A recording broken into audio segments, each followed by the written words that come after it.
Young Minecraft fans across South Korea have been breathing a sigh of relief over the past week, as their government has announced that a controversial gaming law will be repealed. As we covered in a previous video, the so-called Cinderella Law forbids those under 19 in South Korea from playing games between midnight and 6 AM. Some companies ban underage players entirely for the sake of ease, which is what Microsoft has recently done with Minecraft. The Cinderella Law will be repealed later this year, and while not all of the details are clear yet, it helps that South Korea actually already has a much more appropriate system for policing child screen time enshrined in law. That said, South Korea is not the only country debating children and gaming, and this issue could have ramifications for gaming laws around the world. Concerns over children playing too many computer games go back decades, but games like Minecraft are not the catalyst for South Korea's controversial solution. The culprits are mass multiplayer online role-playing games, which are designed to be highly addictive.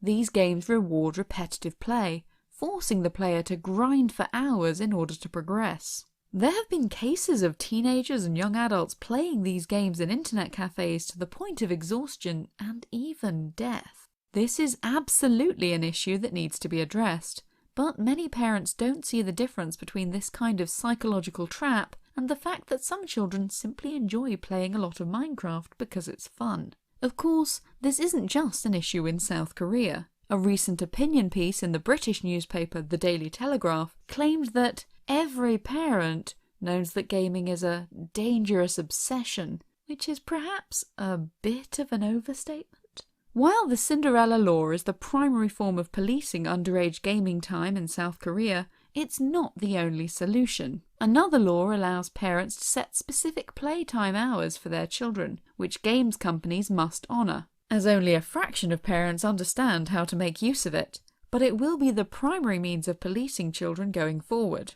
It does remain to be seen how many games companies actually bother to adhere to it. If the Cinderella Law was too much effort for companies like Microsoft to follow, this tailored system may actually be more difficult to implement in practice. What's more, it's unclear whether arbitrarily locking children out of games at certain times is a useful strategy. One academic study conducted in South Africa found that children who were locked out of a game at a certain time became more fixated on the game because it was now forbidden. So what solution is best for combating genuine cases of video game addiction? One solution, which was previously used in China, involved varying player rewards based on playtime. Games would give out less experience points after 3 hours of gameplay, and no experience at all after 5 hours. This helped players to make the decision to turn off the game themselves. The big problem with this solution? It reduces the revenue that games companies can make. Truly psychologically addictive games are designed that way on purpose, unethical as it may be.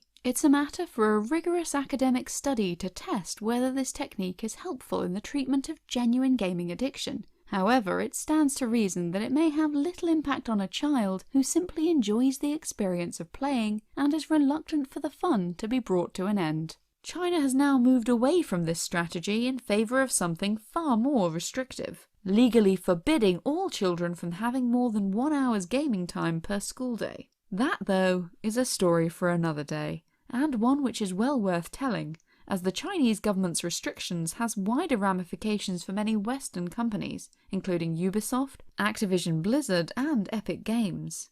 For now, though, the moral of this story is that governments can't raise your children for you. If you're worried about your child having too much screen time, the best solution is to talk to them, perhaps play games with them so that you can understand them better, and agree together on some healthy boundaries that suit your family's needs.